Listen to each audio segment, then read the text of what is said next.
الوداع فاطمہ، الوداع فاطمہ، الوداع فاطمہ۔ اعوذ باللہ من الشیطان الرجیم، بسم اللہ الرحمن الرحیم، الحمد للہ رب العالمین، والصلاة والسلام على اشرف الخلائق اجمعین،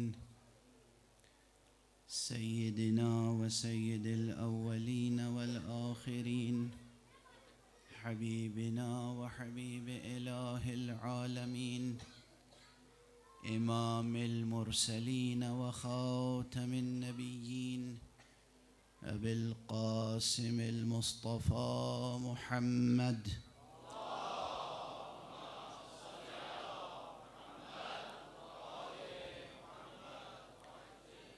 وعلى اہل بیتہ الطیبین الطاہرین الہداة المہدیین المعصومین المظلومین، واللعنة الدائمة على أعداء الدين أجمعين، أما بعد فقد قال الله تعالى عز اسمه في محكم كتابه ومتقن خطابه، بسم الله الرحمن الرحيم، إنا أعطيناك الكوثر فصل لربك وانحر، إن شانئك هو الأبتر، صدق الله العلي العظيم۔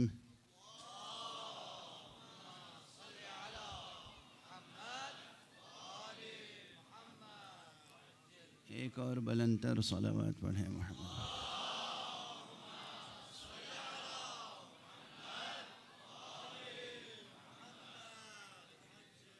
برائے خوشنودی محمد و آل محمد بآواز بلند صلوات۔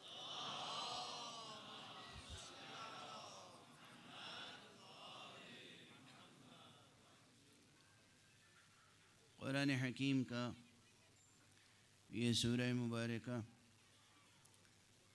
گزشتہ 2 شبوں سے تلاوت کر رہا ہوں۔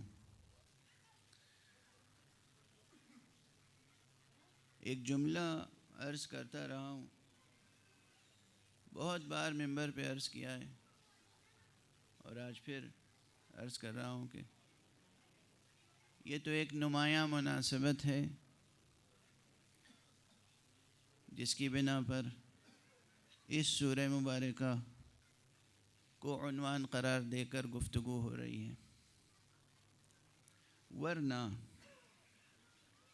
قرآن مجید وہ کتاب ہے کہ اس کا کہیں سے کوئی بھی جملہ تلاوت کیجئے ذکر محمد و آل محمد سے مربوط ہو جاتا ہے،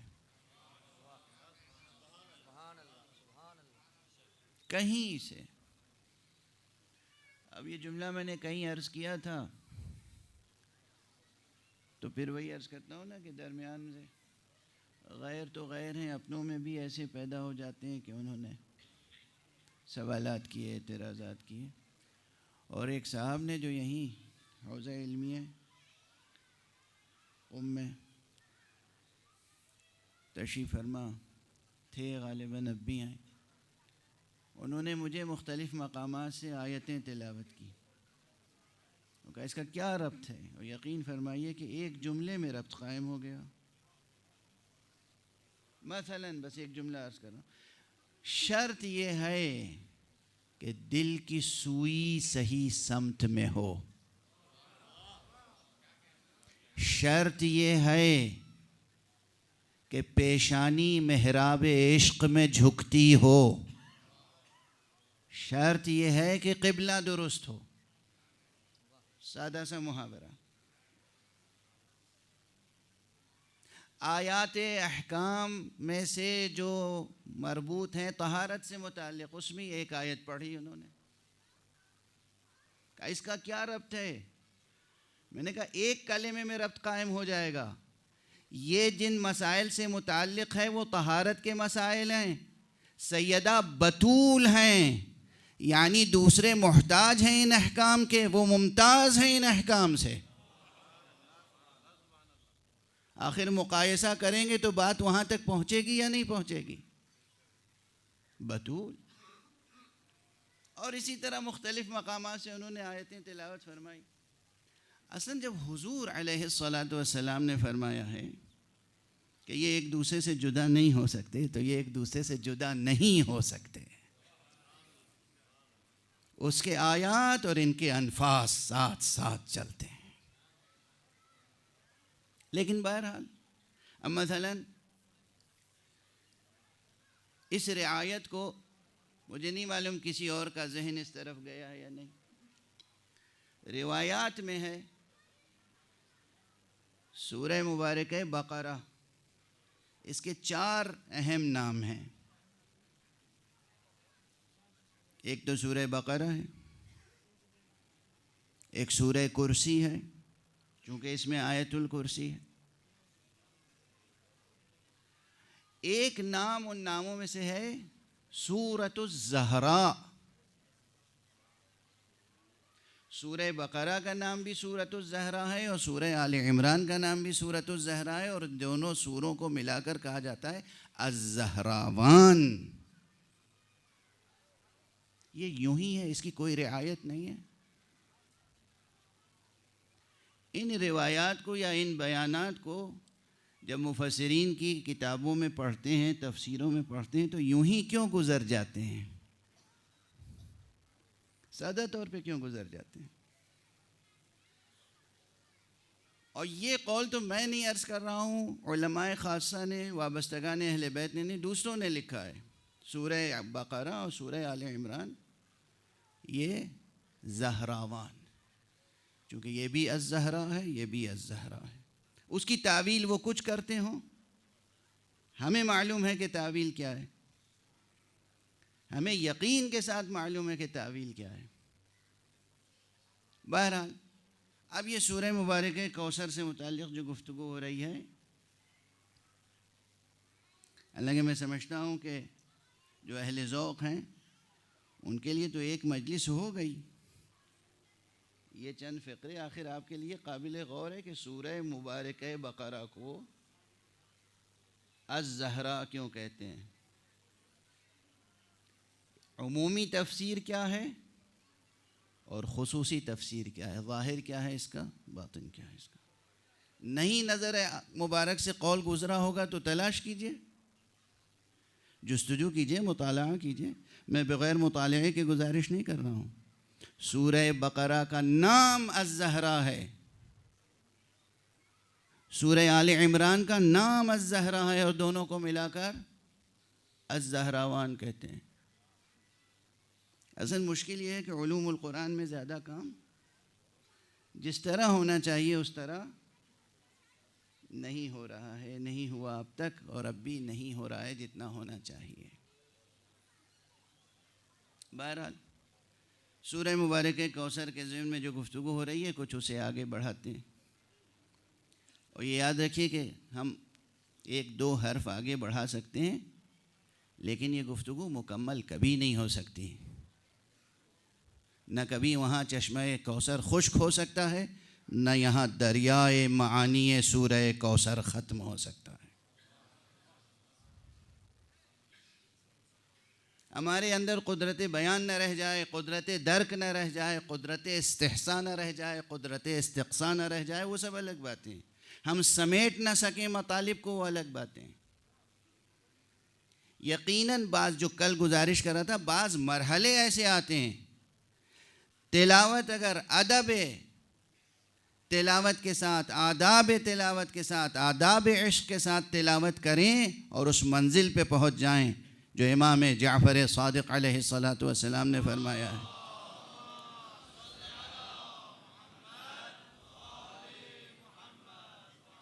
کہ استنطقوا بالقرآن، تو وہاں گفتگو، وہاں ایسا ہوتا ہے کہ جیسے حجابات برطرف ہو گئے ہوں، کوئی آواز سنائی دے رہی ہو، کچھ معانی نظر آ رہے ہوں، جو آنکھ سے نظر آ رہی ہو چیز اسے آپ لفظوں سے بیان نہ کر سکتے ہوں.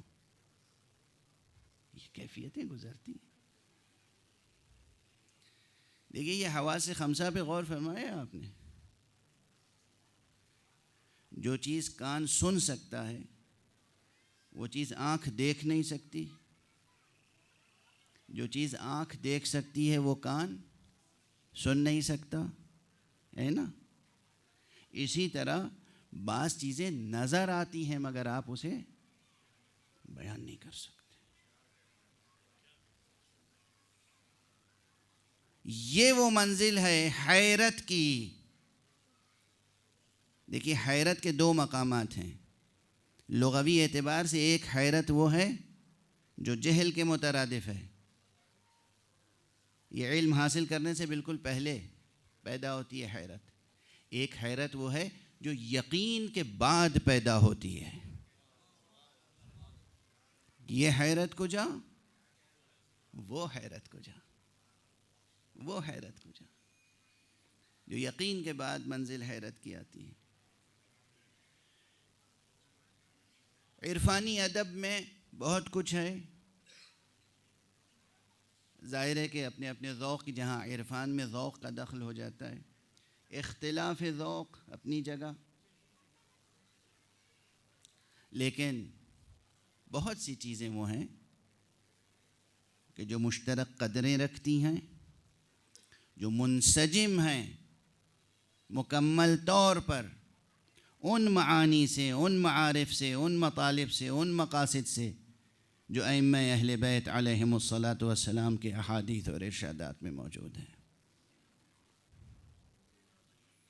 اصلاً کوئی مقام عرفان تک پہنچ ہی نہیں سکتا جو در اہل بیت تک نہ پہنچے. ایک میزان اور ایک مقیاس اپنے ہاتھ میں ضرور رکھیے گا ہمیشہ.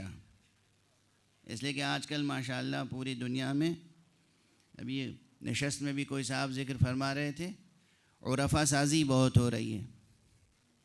فلاں صاحب بہت بڑے عارف ہیں، فلاں صاحب بہت بڑے عارف ہیں، فلاں صاحب بہت بڑے عارف ہیں، اور اس پہ کتابیں آ رہی ہیں. کوئی کچھ بھی ہو، بہت سے حضرات عرفان کی اصطلاحیں رٹ لیتے ہیں، عبارتیں یاد ہو جاتی ہیں زبانی. بھئی اصطلاحیں رٹ لینے سے تو بات بنتی نہیں ہے.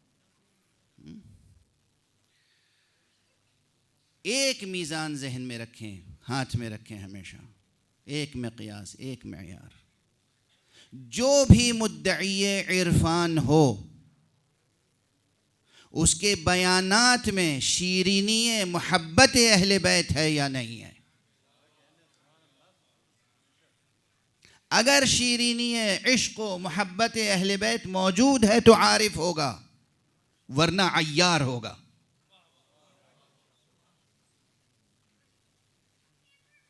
قطعیت کے ساتھ. اور اسی لیے کبھی کبھی میرے ایک صاحب آج مجھے داد دے رہے تھے، دعائیں دے رہے تھے. میں ممنون ہوں، پروردگار ان کو جزائے خیر عطا فرمائے. وہ کہہ رہے تھے آپ کا، اب ان کا حسن ظن، آپ کا لہجہ بہت ہی سافٹ ہے. میں نے کہا کبھی کبھی بہت تلخ بھی ہو جاتا ہے. اور تلخ تب ہوتا ہے جب کوئی ایسی تفسیر مل جائے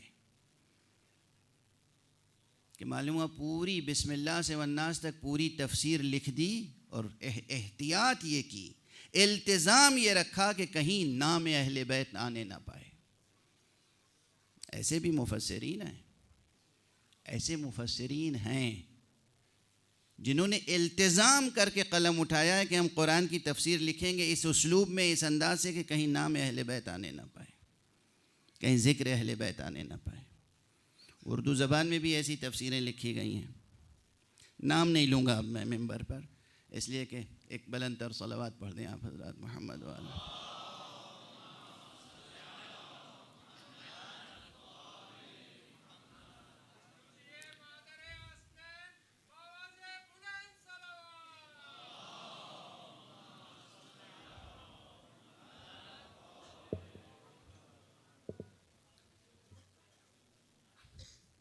بہرحال میرے لیے آزمائش کا مقام ہے، اس لیے کہ میں ایک نہایت ناچیز طالب علم ہوں، اور آپ حضرات تو ہم زبان ہیں، محبت کرتے ہیں، مجھے برداشت کر لیتے ہیں، تو آپ کی محبت کے سہارے سے کچھ کہہ دیتا ہوں، لیکن جب بزم میں اساتذہ تشریف فرما ہوں تو پھر آزمائش ہوتی ہے، اور حفظ مراتب کا تقاضا تو یہ ہے کہ خاموش ہو جائے شاگرد اور استاد سے کہے کہ اب آپ ہی بیان فرمائیے، مگر جسے کہتے ہیں ہمارے یہاں اردو میں بھی یہ ضرب المثل رائج ہے کہ الامر فوق الادب،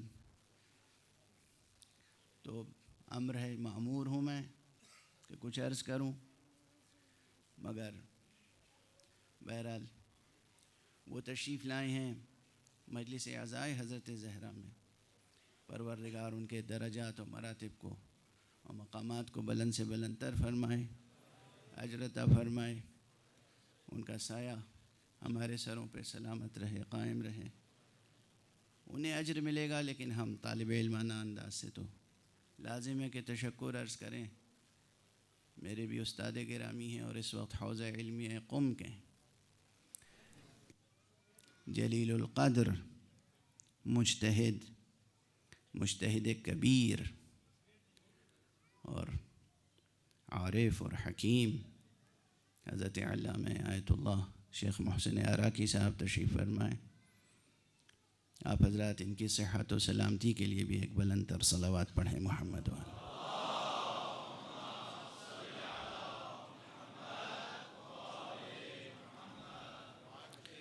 یہ ان کی شفقت ہے، بزرگواری ہے کہ اس ناچیز طالب علم کے بیانات کو سماعت فرمانے کے لیے یا حوصلہ افزائی کے لیے تشریف لائے ہیں۔ پروردگار انشاءاللہ ان کے فیوض و برکات کو مستدام رکھے۔ تو عرض کر رہا تھا کہ سورہ مبارکہ کوثر ہی نہیں، بعض مفسرین ایسے ہیں التزام کرتے ہیں کہ قرآن مجید کی تفسیر ہم بسم اللہ سے والناس تک لکھیں گے، اور اس التزام کے ساتھ کہ کہیں ذکر آل محمد نہ آنے پائے۔ کل میں نے تاریخ پر کچھ تبصرہ کیا تھا، آج کچھ تفسیر پہ کر دوں۔ اور زخیم کتابیں لکھی گئیں، اور بعض حضرات تو مدعی عرفان نہیں ہیں، ان کا مسلک فقہی یا تفسیری ہے عمومی، بعض حضرات مدعی عرفان ہیں، اور انہوں نے، اور یہاں اس ملک سے وہ تفسیر شائع ہوئی ہے اور اہتمام کے ساتھ شائع ہوئی ہے، پورا سورہ کوثر بطور خاص سورہ کوثر کی تفسیر میں نے اٹھا کر دیکھی کہ دیکھیں یہ عارف بزرگوار کیا لکھتے ہیں، سورہ کوثر کی تفسیر تمام ہو گئی اور کہیں اس میں نام مبارک زہرا نہیں آیا۔ کون سا عرفان ہے یہ؟ کون سا عرفان ہے یہ؟ کون سی تفسیر ہے یہ؟ کون سا تدبر فی القرآن ہے؟ اور ہمارے یہاں اسی لیے مدارس اپنی جگہ، مکاتب اپنی جگہ، تصنیف اپنی جگہ، تالیف اپنی جگہ، یہ تحریک عزاداری اپنی جگہ، یہ مسلسل مناسبتوں میں، موالید اور وفیات معصومین میں مسلسل مجالس عزا اور محافل بیان کا انعقاد، یہ ایک ضرورت ہے ہماری، تہذیبی بھی، ثقافتی بھی، دینی بھی ضرورت ہے۔ جو مطالب ممبر سے پیش کیے جاتے ہیں اور جن کا دفاع کیا جاتا ہے ممبر سے، حق آل محمد، بس یہ رہے۔ میں آخر میں عرض کروں گا، لیکن اس وقت بھی اب یہ سلسلے بیان میں آ گیا ہے کہ دعا کیا کیجئے کہ پروردگار ہمیں ایسا بنا دے کہ ہم اپنے پورے وجود کے ساتھ ولایت اہل بیت کو قبول کر سکیں۔ ولایت نعرہ لگانے کی چیز نہیں ہے، صرف سر بسر تسلیم ہونے کا نام ہے۔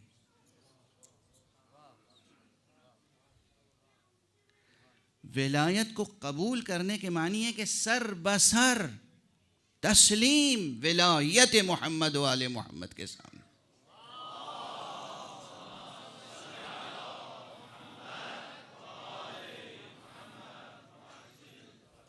آئے گی یہ گفتگو، لیکن آج کچھ سمیٹ کر مطالب کو عرض کروں. طبیعت ہر چند کے بہت مساعد نہیں ہے کہ یہ سورہ مبارکہ کوثر، جس میں عمومی نقطہ نظر سے کہہ دیا گیا کہ 3 آیتیں، 10 کلمات ہیں اور 42 حروف ہیں. لیکن یہ معلوم ہے کہ ہمارے مکتب کا موقف کیا ہے. ہمارے مکتب کا موقف یہ ہے کہ بسم اللہ ہر سورے کا جز ہے. تو اگر بسم اللہ ہر سورے کا جز ہے تو اس کو چھوڑ کر گننے کا سوال کیا پیدا ہوتا ہے؟ تو بسم اللہ کو شامل کر کے 4 آیتیں ہیں، اور بسم اللہ کے کلمات کو شامل کر کے پھر 10 نہیں بلکہ 14 کلمات ہیں.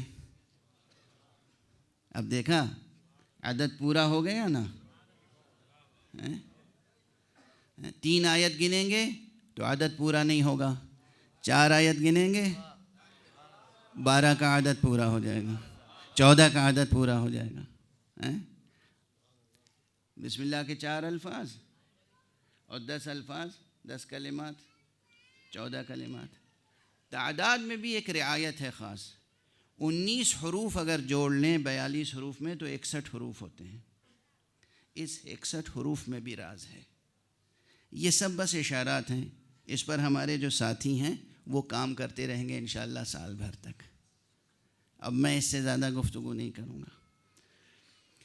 سورہ مبارکہ الکوثر میں جو کلیدی کلمہ ہے وہ یقیناً صرف لفظ الکوثر ہے، لیکن پورا مضمون، ہر آیت، ہر لفظ اپنی جگہ ایک مواج قلزم معنی ہے. اور کم سے کم اگر تمام بکھرے ہوئے عنوانات اور موضوعات کو سمیٹ کر ظاہری اور باطنی اعتبار سے 5 اہم عناوین قائم کیے جائیں تو اسی سورہ کوثر کے ضمن میں راز تخلیق پہ بھی گفتگو ہو سکتی ہے. تاریخ خلقت شروع سے کیوں اعطینا کی تفسیر کیسے مکمل ہوگی، الکوثر کی تفسیر کیسے مکمل ہوگی، یہ وحدت کثرت میں بدلی کیسے. عالم کثرت کا تصور ہی جب آپ کریں گے تو مسئلہ تخلیق کا سب سے پہلے آئے گا. اس لیے ممکن نہیں ہے کہ کوئی حکیمانہ نقطہ نظر سے، عارفانہ نقطہ نظر سے ظاہر سے باطن تک نظر ڈالے اور لفظ الکوثر و اعطیناک الکوثر اس پر گفتگو کرے اور راز تخلیق، سر تخلیق اور تاریخ تخلیق پر نظر نہ ڈالے. ممکن ہے؟ تو یہ سب سے پہلے موضوع سامنے آتا ہے. سب سے پہلے جو موضوع بطور خاص سامنے آتا ہے تاریخ تخلیق، تاریخ خلقات. اس کے بعد انا اعطیناک الکوثر. یہ الکوثر میں اور کیا چیزیں ممکن ہیں؟ اللہ نے اپنے نبی کو کیا کیا دیا، سب پر نظر تو ڈالنی پڑے گی نا. اس لیے تاریخ تخلیق، راز تخلیق، سر تخلیق، اسرار تخلیق کے بعد دوسرا مسئلہ آئے گا خلقت کو خلق کرنے کے بعد اور اس کے ساتھ اور اس کے پہلے سب سے زیادہ اہتمام جو حق سبحانہ و تعالی نے کیا ہے وہ خلقت کی ہدایت کا اہتمام کیا ہے. تو مسئلہ نبوت کا سامنے آئے گا. اللہ سبحانہ و تعالی نے پیغمبر کو نبوت عطا کی تھی یا نہیں؟ نبوت کے ساتھ ساتھ صرف یہی نہیں کہ نبوت عطا کی، رسالت عطا کی. ممکن نہیں، جس طرح توحید کے تقاضے ممکن نہیں ہے کہ پورے ہو جائیں جب تک کہ نبوت اور رسالت سامنے نہ آئے، اسی طرح ممکن نہیں ہے کہ نبوت اور رسالت کے تقاضے مکمل ہو جائیں جب تک کہ ولایت سامنے نہ آئے. اس لیے ممکن نہیں کہ آپ لفظ الکوثر کی تفسیر سے گزر جائیں ولایت سے بحث کیے بغیر. امر ولایت، مسئلہ ولایت مصطفیٰ، ولایت اہل بیت مصطفیٰ، وہ ولایت جس کا سلسلہ ولایت حق صمدی سے ہے. معلوم ہے نا عزیزان گرامی، ولایت کے نعرے تو بہت لگاتے ہیں. ولایت کا سرچشمہ کیا ہے؟ ولایت کا سرچشمہ کیا ہے؟ اسی مشہور آیت کو بھی اگر لے لیں جو کہ جامع ترین متن ہے فلسفہ ولایت سے متعلق، سورہ مائدہ کی آیت انما ولیکم اللہ، سب سے پہلے بات کہاں آئی؟ منحصر ہے حقیقت ولایت کس ذات میں؟ اللہ سبحانہ و تعالی۔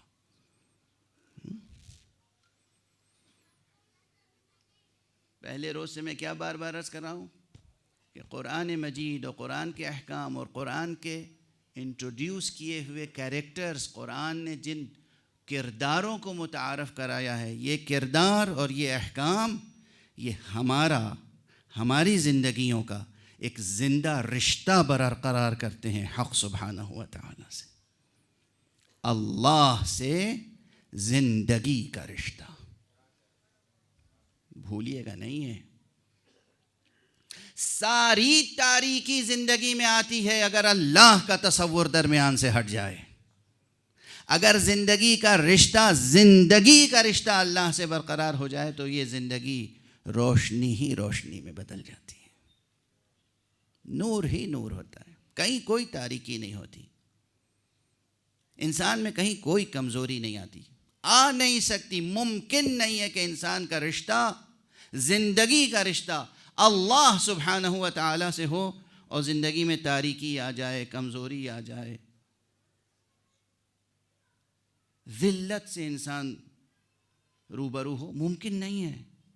العزت للہ ولرسولہ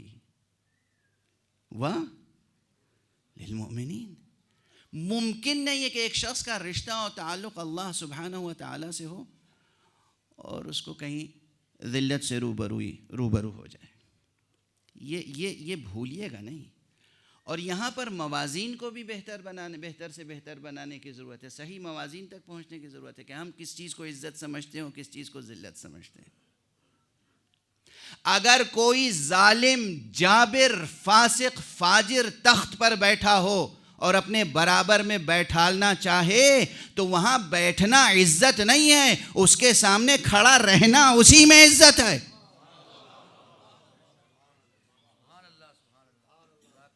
کس کے برابر میں بیٹھیں گے؟ اس طرح بیٹھنا کہ دامن سمٹا ہوا ہو، اس کا غبار بھی دامن میں نہ لگ جائے۔ اسی لیے جس چیز کو دشمنان اہل بیت کے لیے سبب نعوذ باللہ ذلت و رسوائی سمجھتے ہیں، وہی چیزیں اہل بیت کے لیے سبب رفعت و بزرگواری ہیں۔ اہل بیت زاویہ نظر درست ہونا چاہیے کہ ہم کس چیز کو عزت سمجھتے ہیں اور کس چیز کو ذلت۔ اللہ سے جب رشتہ برقرار ہوگا تو پھر موازین کچھ اور ہوں گے، دنیا نظر میں ہوگی تو موازین کچھ اور ہوں گے۔ تو جہاں آپ تفسیر سورہ مبارکہ کوثر شروع کریں گے تو دیکھیے مطالب کتنے سامنے آتے چلے جا رہے ہیں، یہ سب مربوط ہیں، منسجم ہیں، یہ سخن گسترانہ باتیں نہیں ہیں، یہ سخن سازی نہیں ہے، سخن پردازی نہیں ہے۔ مطالب کو بلا وجہ اطناب دینا نہیں مقصود ہے۔ اصلا اگر دقت نظر کے ساتھ منہ بمنہ، قدم بقدم، حرف بحرف، نفس بنفس، معنی بمعنی ارتباط کے ساتھ آگے بڑھیں گے، ممکن نہیں ہے کہ آپ اِنَّا أَعْطَيْنَاكَ الْكَوْثَرَ اس کی تفسیر کر لیں، تفسیر ظاہری ابھی، اور مسئلہ تخلیق سے دو چار نہ ہو۔ ممکن نہیں ہے کہ آپ مسئلہ تخلیق کو چھیڑیں اور اس کے بعد مسئلہ نبوت و رسالت درمیان میں نہ آئے۔ ممکن نہیں ہے کہ مسئلہ نبوت و رسالت درمیان میں آئے اور مسئلہ ولایت درمیان میں نہ آئے، اور ممکن نہیں ہے کہ مسئلہ ولایت بھی درمیان میں آئے اور پھر مسئلہ شفاعت درمیان میں نہ آئے۔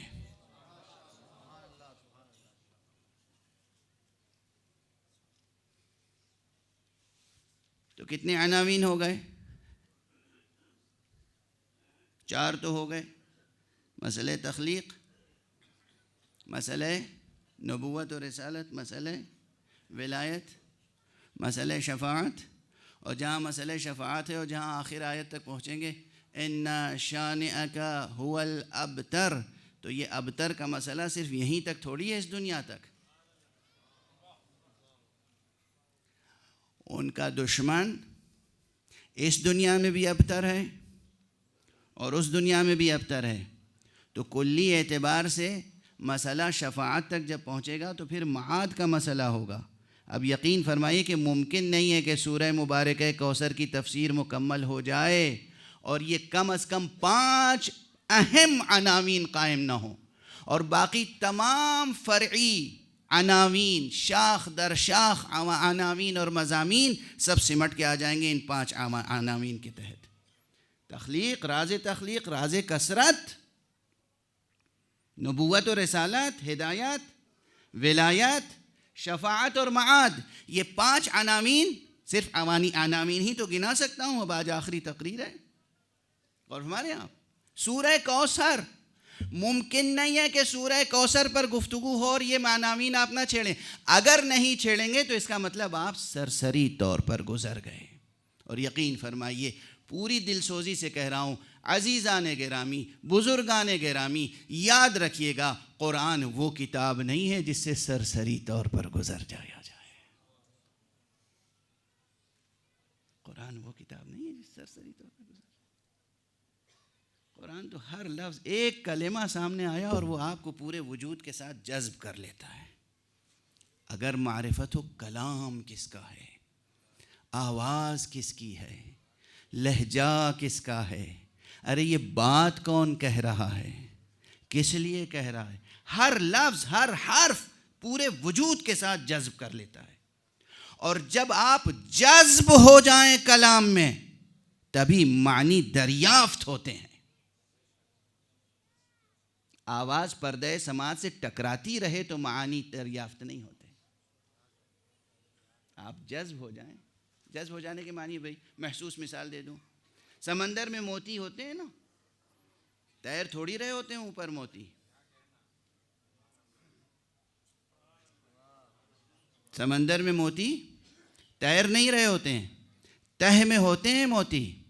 تو جو غواصی کرے گا اس کے ہاتھ آئے گا موتی. تو قرآن ایک بحر ناپیدا کنار ہے، سرسری طور پر گزر جائیے گا تو موتی ہاتھ نہیں آئے گا، جذب ہو جائیے گا اس میں تو گوہر معنی ہاتھ آ جائے گا. تو عرض کر رہا تھا کہ سورہ مبارکہ کوثر پہ گفتگو کے لیے اور ہمارے کس طرح دروازے کھل رہے ہیں. ترجمہ پڑھ کے گزر جائیے، 70 زبان میں ترجمہ پڑھ لیجئے، کیا حاصل ہوگا؟ الفاظ کے بدلے عربی کے بدلے اردو کا لفظ، یا عربی کے بدلے فارسی کا کلمہ، یا عربی کے بدلے انگریزی کا کوئی لفظ آ جائے گا سامنے. لیکن یہ دروازے معنی کے نہیں کھلیں گے. معنی کے دروازے تب کھلیں گے جب آپ جذب ہوں گے اس میں، جب ڈوبیں گے اس میں پورے وجود کے ساتھ. اس وقت قرآن آپ کا ہوگا اور آپ قرآن کے ہوں گے.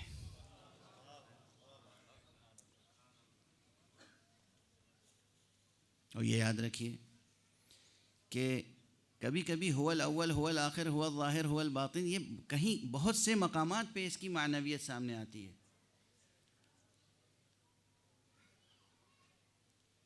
سمندر میں سامنے ٹھاٹھے مارتا ہوا سمندر ہو اور آپ سے کہا جائے چھلانگ لگائیے، اس میں لگا سکتے ہیں؟ ہر شخص لگا دیتا ہے چھلانگ. وہی لگاتا ہے جس کے پاس ہمت ہو، جرأت ہو، حوصلہ ہو، طاقت ہو. یہ اس سمندر معنی میں، اس قلزم نور میں، اس میں غواصی کے لیے جو ہمت، جو جرأت، جو طاقت، جو حوصلہ چاہیے، وہ ہمت اور جرأت اور حوصلہ اور طاقت کہیں اور سے نہیں آتا. اس کا سرچشمہ ہی عشق محمد و آل محمد ہے.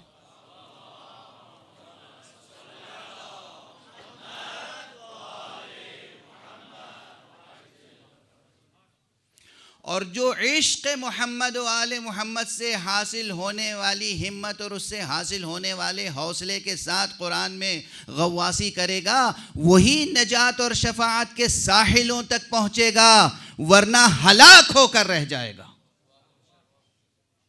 ہلاک ابدی. بہرحال اب تھوڑی سی گفتگو اور مربوط رکھوں کہ یہ عناوین تو سامنے آ گئے کہ کم سے کم 5 عناوین ہیں. یہ موضوعات ہیں، عناوین ہیں. عناوین اس وقت تک زندگی سے نہیں جوڑتے جب عنوان حکم اور کردار میں ڈھل کے سامنے نہ آئے. اسی لیے قرآن مجید کا اسلوب ہی عجیب ہے. کوئی واقعہ دیکھیے، لوگوں کو آج تک گفتگو کر رہے ہیں قرآن کا اسلوب، قرآن کا اعجاز، قرآن کا اسلوب، قرآن کا اعجاز. قرآن کا اسلوب کیا ہے؟ پہلی چیز میں کل گزارش کر چکا ہوں کہ واقعہ نگاری نہیں کی ہے قرآن نے، کردار نگاری کی ہے. یاد ہے نا یہ بات؟ اور یاد رکھیے، عجیب ایک لطیف سا نکتہ اس وقت ذہن میں آ رہا ہے. جس طرح معصوم کرداروں کو وسعت دے کر اس منزل تک پہنچایا ہے، اسی طرح معصوم کے دشمن کے کردار کو بھی. بھئی اگر آپ شان نزول کی روایتیں دیکھیں تو معلوم ہوگا فلاں عاص بن وائل نے یا فلاں شخص نے یا فلاں شخص نے حضور کی توہین کی تھی، اس لیے یہ سورہ نازل ہوا. تو جس طرح سورہ تبت میں نام آ گیا تبت ابی لہب و تب، اسی طرح یہاں پر اس سورے میں عاص کا نام کیوں نہیں آیا؟ یہاں پر ایک عام بات کہہ دی گئی. ایک عاص کی بات نہ سمجھو، ایک ابو جہل کی بات نہ سمجھو، ایک ابو لہب کی بات نہ سمجھو، تعویل کا سہارا نہ لینا. دیکھو قیامت تک جو بھی دشمن مصطفیٰ ہوگا انجام یہ ہے کہ وہ ابتر رہے گا. اس قضیے کو بھی قضیہ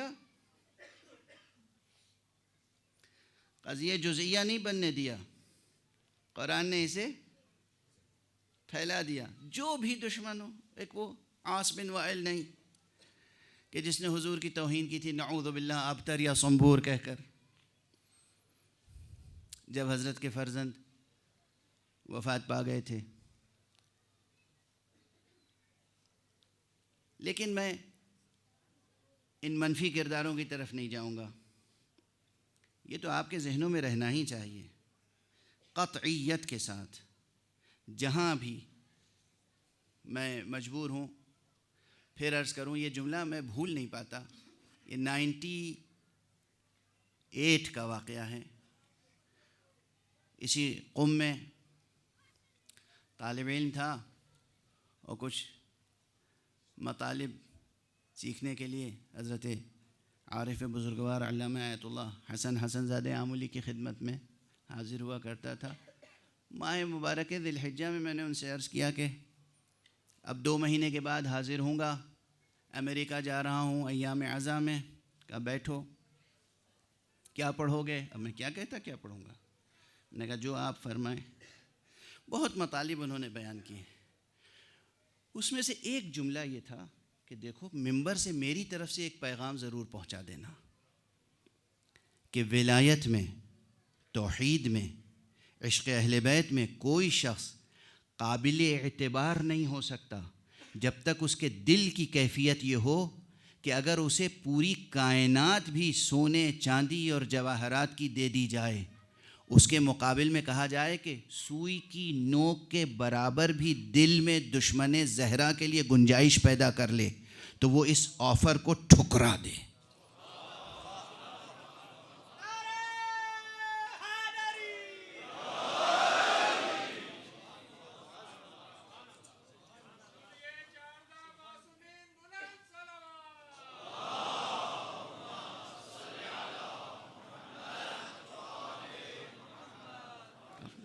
معیار سمجھے آپ؟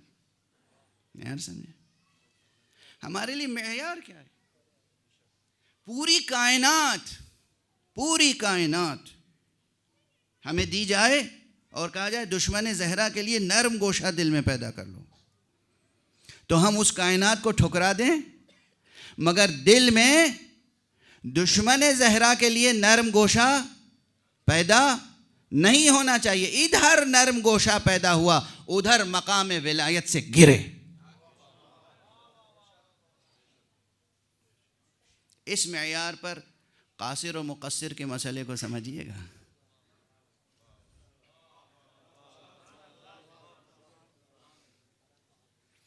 قاصر و مقصر کا مسئلہ نعرہ لگانے اور نہ لگانے سے تعلق نہیں رکھتا ہے، بالکل نہیں.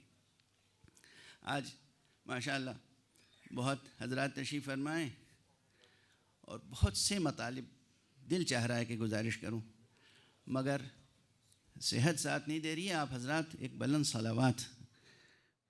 اب گفتگو کو آگے بڑھاتا ہوں.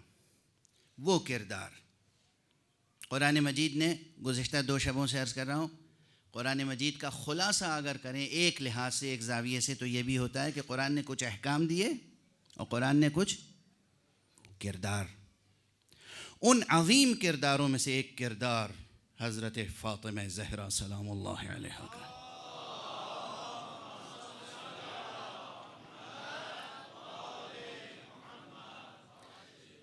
جب کردار عظیم ہوتا ہے تو نام بھی عظیم ہوتے ہیں، نام بھی کثرت ہوتی ہے.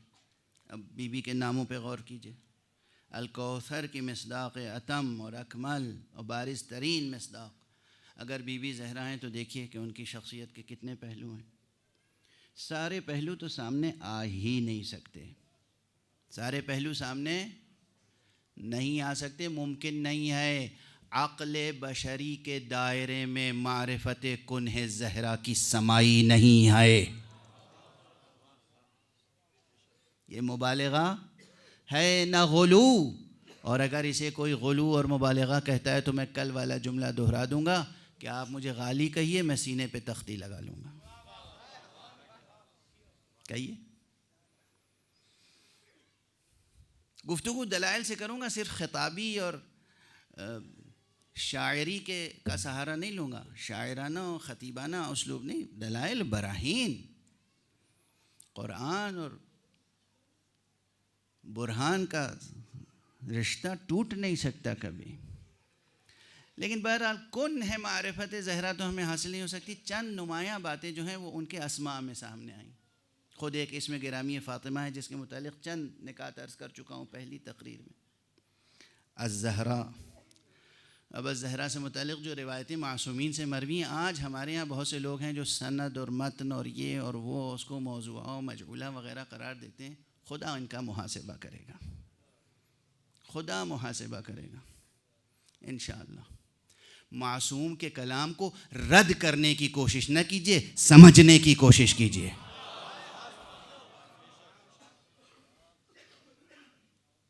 تفقہ کا تقاضا کیا گیا، یعنی سمجھنے کی کوشش کیجیے، ڈوبیے، سمجھیے. وہ روایتیں بھی جس میں یہ ہیں کہ جناب زہرا کو الزہرا اس لیے کہتے ہیں کہ ایک روایت میں یہ ہے کہ آپ کا نور 3 مرتبہ دن بھر میں خاص طور پر جناب امیر المومنین کے لیے ظاہر ہوتا تھا. کیا؟ کس کے لیے؟ نور زہرا خصوصیت کے ساتھ دن میں 3 مرتبہ حضرت امیر کے لیے ظاہر ہوتا تھا، ساطع ہوتا تھا. کس کے لیے؟ جناب امیر کے لیے. اور بات بھی سمجھ میں آتی ہے، زہرا کا نور غیر امیر المومنین کسی اور کے لیے ظاہر ہو بھی نہیں سکتا. یہ اور بات ہے کہ اس نور کا پرتو کئی حجابات کے بعد تمام آسمانوں اور زمینوں کو منور کر دے. کاش یہ جملہ اذہان عالیہ تک پہنچ جائے. وہ نور زینت ہے نا زہرا کے لیے. یہ نور خصوصی زینت ہے نا. قرآن نے کیا کہا ہے؟ اپنی زینت خواتین اپنے شوہروں کے علاوہ یا محرموں کے علاوہ کسی اور کے لیے ظاہر نہ کریں. تو حضرت زہرا کا نور امیر المومنین کے علاوہ کسی اور کے لیے کیسے ظاہر ہو سکتا ہے؟ ظاہر ہوگا تو امیر المومنین کے لیے، ہاں، شاخ در شاخ، پردہ در پردہ، حجاب در حجاب، اسی نور کے پرتو سے، اس کی بکھری ہوئی کرنوں سے. بلکہ وہ نور جس حجاب پر پڑے گا، پھر اس حجاب کا جو سایہ پڑے گا، اس ظل ممدود کی تنویر سے آسمان و زمین منور ہو جائیں گے. اب یہ مطالب کیسے بازگو کیے جائیں، کیسے کھول کے بیان کیے جائیں، کس طرح؟ تو آپ کے ناموں میں سے ایک نام ہے الزہرا. صبح کو ایک نور سفید ساطع ہوتا تھا، ظہر کو ایک نور زرد، مغرب کے وقت ایک نور سرخ. یہ روایات معصومین کی ہیں، اسے آپ رد نہ کریں، سمجھنے کی کوشش کریں. اس میں فضائل ہیں، مناقب ہیں، مطالب ہیں، وجودی حقائق ہیں. اور قرآن سے ربط کیا ہے؟ بی بی کا نام بھی زہرا ہے، اور ابھی میں نے عرض کیا سورہ بقرہ کا نام بھی الزہرا ہے. سورہ آل عمران کے ناموں میں سے بھی ایک نام الزہرا ہے. صرف اس مناسبت پہ گفتگو کروں نا تو ایک خمسہ چاہیے ہمیں مجلس پڑھنے کے لیے، صرف اس مناسبت پر کہ سورہ بقرہ اور سورہ آل عمران کو الزہرا کیوں کہتے ہیں، الزہراوان کیوں کہتے ہیں، اور بی بی زہرا کو زہرا کیوں کہتے ہیں. ایک صلوات پڑھ دیجئے محمد و آلہ.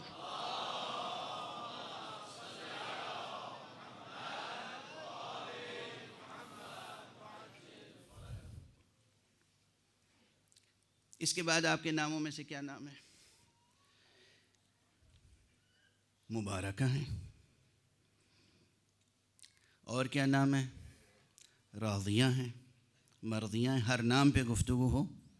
بی بی راضیہ ہیں، یعنی اللہ سبحانہ و تعالیٰ کی قضاء و قدر و مشیت پہ راضی ہیں.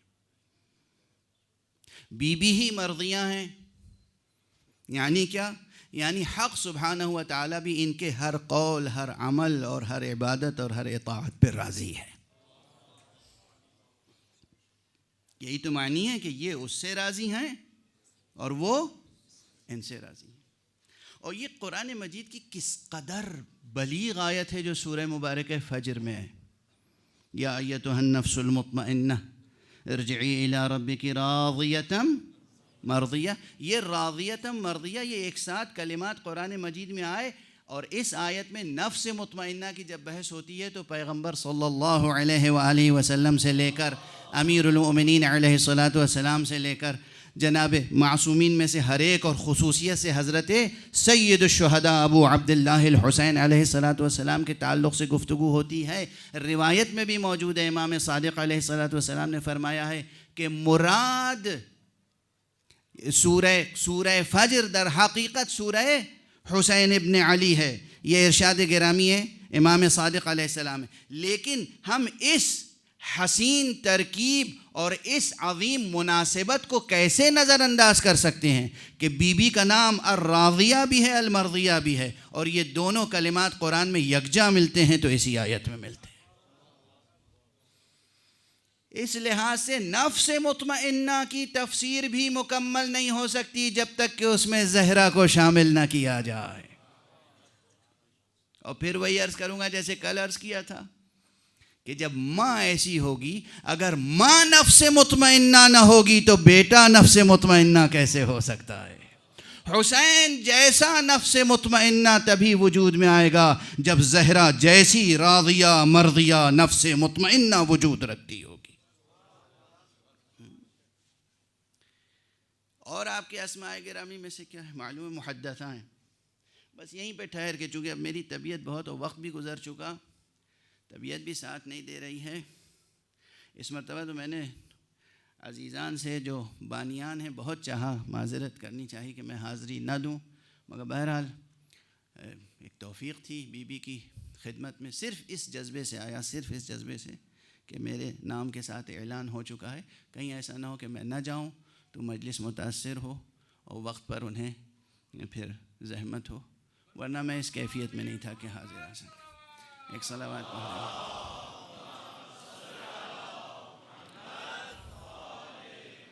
اب یہ ایک علمی بحث بھی ہے اور شاید تازہ ہو، شاید بالکل تازہ بحث ہو، شاید اس رخ سے کسی نے گفتگو نہ کی ہو.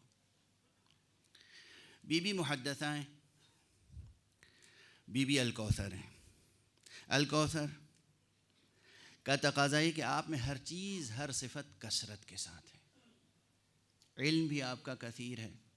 اب معلوم ہے میں بار بار حوالہ نہیں دیتا ہوں، نام نہیں لیتا ہوں، منہ کا مزہ بگڑ جاتا ہے. یہیں اسی شہر میں ایک صاحب ہیں جنہوں نے بی بی کی شان میں گستاخی کی ہے، اس شہر میں. اور مجھے مل جائیں اور مجھے ہاتھ میں اقتدار ہو تو حد جاری کروں ان پر.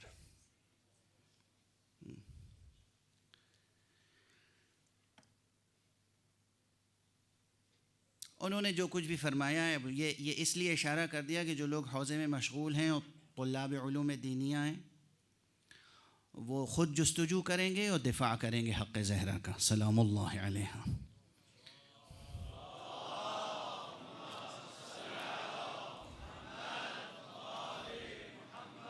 لیکن ٹھہریے، انہوں نے کسی اور خاتون سے، کسی اور عورت سے اس خاتون کا مقابلہ کیا ہے۔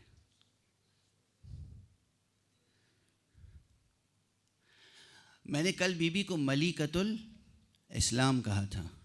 جناب خدیجۃ الکبریٰ ملکۃ العرب ہیں، بی بی زہرا ملکۃ الاسلام ہیں، ملکۃ الایمان ہیں، ملکۃ الجنہ ہیں۔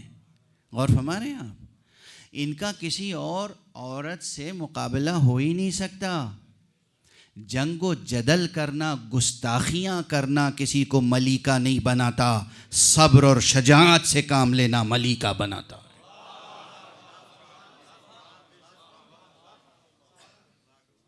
برائے عظمت حضرت زہرا بلند صلوات۔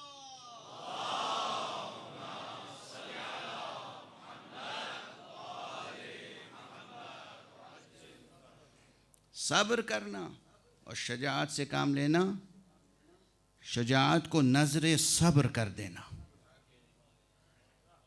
شجاعت کو نظر صبر کر دینا، یہ ہے بی بی کا کمال۔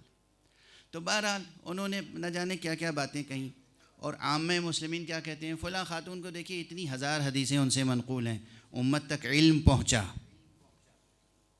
آپ جن کی تعریف کرتے ہیں ان سے کتنی حدیثیں منقول ہیں؟ اس کے کئی جوابات ہیں۔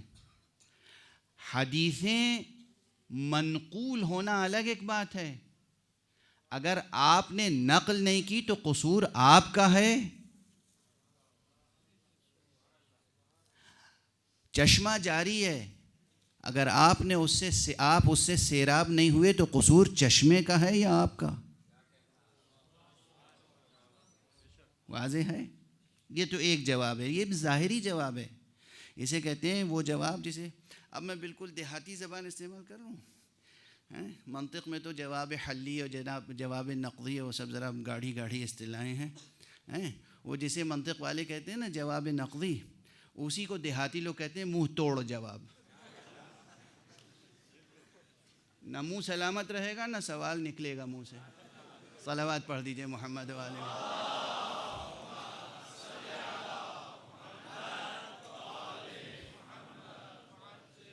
ایک بلند صلوات پڑھ دیجئے محمد۔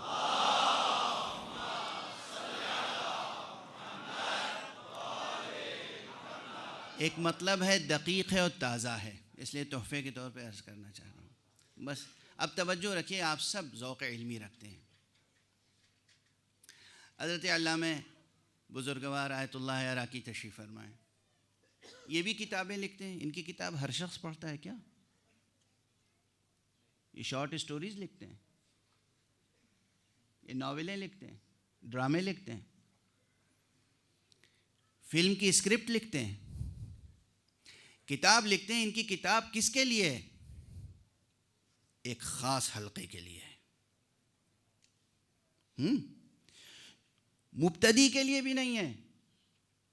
مثال سامنے کی دے رہا ہوں تاکہ منطبق ہو جائے، ذہن میں راسخ ہو جائے۔ اب ایک شخص جو ناولیں پڑھنے کا عادی ہو، افسانے پڑھنے کا عادی ہو، ادھر ادھر کی خرافات پڑھنے کا عادی ہو، حالانکہ ہر ناول اور ہر افسانہ خرافات کا حصہ نہیں ہوتا۔ جو اہل ادب ہیں، جب ادب پہ گفتگو ہوگی تو الگ ہوگی۔ میں ایک بات کہہ رہا ہوں، جو عام باتیں پڑھنے کے عادی ہوں، انہوں نے ان کی کوئی کتاب پڑھی ہی نہیں۔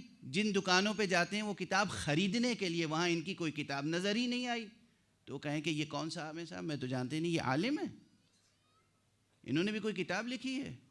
جناب آپ اس دائرے میں پہنچے ہی نہیں، قدم ہی نہیں رکھا جہاں ان کی تجلیاں بکھر رہی ہیں۔ واضح ہے؟ جب آپ مقدمات طے کر لیں، درس خارج کی سطح پر پہنچیں اور بحث استدلالی پڑھنے کی ذوق اور شعور پیدا کر لیں، جب وہ عبارتیں سمجھ سکیں، تب آپ کو معلوم ہوگا کہ اس بزرگوار نے بھی کوئی تصنیف لکھی ہے اور کس پائے کی ہے۔ اور ہمارے یہاں دوسری مثال، دوسری دنیا کی، آئنسٹائن بہت بڑا سائنٹسٹ ہے، اس نے فزکس میں اور میتھمیٹکس کے لیے تو بہت کچھ لکھا۔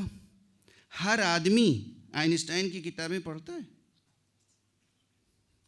کتنے لوگ دنیا میں پڑھتے ہیں آئنسٹائن کے لکھے ہوئے مقالات؟ کتنے لوگ؟ خود جب آئنسٹائن زندہ تھا اور برٹرینڈ رسل نے، جو اس وقت کا خود ایک مفکر تھا، اس نے کہا کہ پوری دنیا میں اس وقت آئنسٹائن کی باتوں کو سمجھنے والے صرف 2.5 افراد ہیں. لکھا ہوا یہ جملہ پوری دنیا میں. جب اس نے 1925 میں کتاب لکھی تھی پاپولر سائنس کے طور پر ABC آف ریلیٹیویٹی برٹرینڈ رسل نے، تو اس وقت اس نے لکھا تھا کہ آئنسٹائن کے نظریات کو سمجھنے والے 2.5 آدمی ہیں، 2.5 پوری دنیا میں. یعنی جو لوگ فزکس کے ڈپارٹمنٹ میں ہیں، میتھمیٹکس کے ڈپارٹمنٹ میں ہیں، نیچرل سائنسز میں کام کر رہے ہیں، ان کو شامل کر کے. یعنی کبھی کبھی کوئی شخص لکھنے والا اس منزل سے لکھتا ہے کہ جس کے مخاطبین، جس کے ریڈر جو ہیں وہ محدود ہوتے ہیں، لیکن وہ ہوتے ہیں کہ پھر ان کے ذریعے سے وہ روشنی چھن کے پورے کائنات کو منور کرتی ہے. واضح ہے؟ تو میدانوں میں کھڑے ہو کر، جنگاہوں میں کھڑے ہو کر طہارت کی، غسل کی اور ایسی اور ویسی روایتیں بیان کرتے رہنا اور اپنی بدذوقی کا مظاہرہ کرنا الگ ہے، اور ایسی کتابیں لکھنا جو صرف معصومین پڑھ کر عوام کی ہدایت کرتے ہوں. یہ زہرا کا مقام ہے.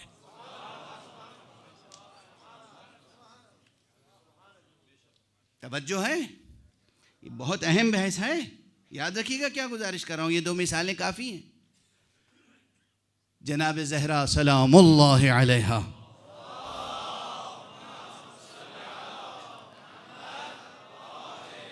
ان کا علمی مقام، ان کا علمی مرتبہ اور ان کا علمی کنٹریبیوشن. ظاہر سی بات ہے کہ لوگ تحمل نہیں رکھتے تھے، اور اس لیے ایک تحمل نہیں رکھتے تھے. پھر بیوی، ان تک پہنچتا کون؟ ان کے سخن کو سمجھتا کون؟ محدثہ. مجھے یاد آتا ہے، مجھ جیسے ناقص و ناچیز لوگوں کی روحیں فدا ہو جائیں، حضرت آیت اللہ العظمیٰ امام خمینی رضوان اللہ تعالی علیہ پر مجھے یاد آتا ہے کہ انہوں نے کسی تقریر میں فرمایا تھا جناب زہرا سلام اللہ علیہ کے لیے کہ اس بی بی کا مرتبہ کون بیان کر سکتا ہے جس سے جبرائیل آ کے گفتگو کرتے ہوں. اور بس ان کے اس جملے کی تشریح میں اپنے انداز سے کروں. حضور کے پاس تو جبرائیل آتے تھے مأمور کے طور پر. اللہ فرماتا تھا جاؤ میرا یہ پیغام پہنچا دو. بی بی کے پاس جبرائیل آتے تھے بی بی کے ہم و غم و حزن و علم کو دور کرنے کے لیے، تسلی کی گفتگویں کرنے کے لیے. کیا مقام و منزلت ہے اس روح عظیم کی جس سے آ کے جبرائیل گفتگو کرتے ہوں. آپ مناسبت دیکھیے، کون کس کے ساتھ باتیں کرتا ہے، کون کس کے ساتھ گفتگو کرتا ہے، کون کس کے ساتھ بیٹھتا ہے، کون کس کے لیے اپنی خدمت نظر کرتا ہے. ایک مناسبت ہے یا نہیں؟ یاد ہے ہماری مجلسوں میں سب سے بڑی بات یہ ہے کہ ہمیں حفظ مراتب بھی سکھایا گیا ہے یا نہیں؟ حفظ مراتب ہوتا ہے، کون کس سے گفتگو کر سکتا ہے، کون کس کے ساتھ بیٹھ سکتا ہے، کون کس کی ملازمت میں رہ سکتا ہے، کون کس کی مشایعت کر سکتا ہے، کون کس سے ہم کلام ہو سکتا ہے. بعد انبیاء اور بعد مقام ختم مرتبت پر فائز جناب ختمی مرتبہ صلی اللہ علیہ وآلہ وسلم کے بعد یہ تنہا ذات گرامی زہرا ہے کہ جس کے پاس آ کے جبرائیل بیٹھتے ہیں اور گفتگویں کرتے ہیں. اور جناب زہرا سے جو باتیں ہوتی ہیں وہ باتیں وہ نہیں ہیں، قرآن نہیں سناتے زہرا کو جبرائیل. توجہ ہے؟ قرآن پیغمبر کو سناتے تھے. جبرائیل بی بی زہرا کو قرآن نہیں سنانے آتے ہیں، بی بی زہرا سے گفتگویں کرتے ہیں، حال کی، مستقبل کی، ان کی ذریت کی تاریخ، قیامت تک آنے والے واقعات، حوادث، اور اس کے ضمن میں بہت سے مطالب ہوتے ہیں. تو بی بی نے کم از کم 4 کتابیں الگ الگ ایسی مرتب فرمائیں جو صرف ان کی معصوم ذریت تک محدود ہے. ایک میں آنے والے واقعات ہیں جسے معصومین مطالعہ کرتے ہیں، ایک میں احکام ہیں جسے معصومین مطالعہ کرتے ہیں، ایک میں اخلاق و آداب ہیں جن میں جسے معصومین مطالعہ کرتے ہیں. ایک میں کچھ اور واقعات ہیں جسے معصومین مطالعہ کرتے ہیں. یہ کتابیں معصومین مطالعہ کرتے ہیں. یعنی امیر المومنین حسن مجتبی، حسین شہید کربلا، علی زین العابدین، امام محمد باقر، امام صادق، یہ ائمہ معصومین ان کتابوں کا مطالعہ کرتے ہیں جو زہرا نے لکھی ہیں. عوام الناس کو بیٹھ کر غسل کے طریقے بتانا اور ہے، معصومین کو احکام اور آداب بتانا اور ہے.